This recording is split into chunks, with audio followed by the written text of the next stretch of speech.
Here's a scenario that plays out more often than exporters expect. We assume a mid-sized buyer is fully covered. A claim gets filed. Only then does it surface that the buyer was covered under a discretionary credit limit that had already been quietly reduced 2 renewals earlier. The coverage was smaller than assumed before the loss even happened.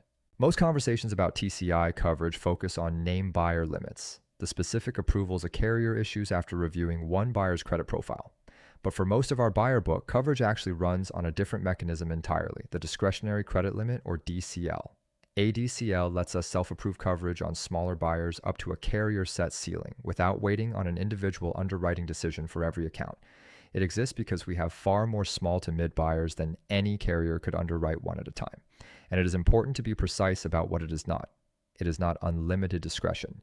It applies only within criteria the carrier sets in advance. So what actually sets that ceiling? 3 things.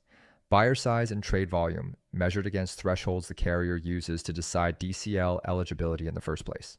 Payment history and public credit signals, since the DCL assumes we have some basis for extending credit, not that we are extending it blindly, and jurisdiction.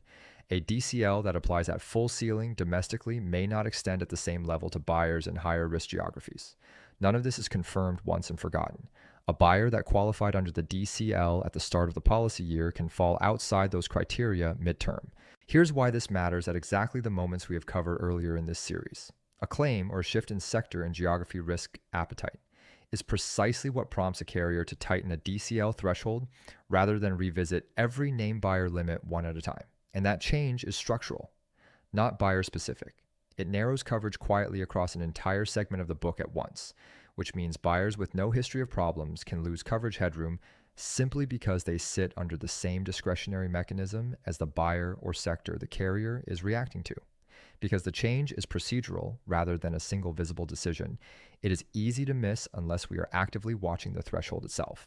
Managing a DCL actively is not complicated, but it takes deliberate attention. We confirm the current DCL criteria directly with the carrier or broker rather than assuming last year's threshold still applies.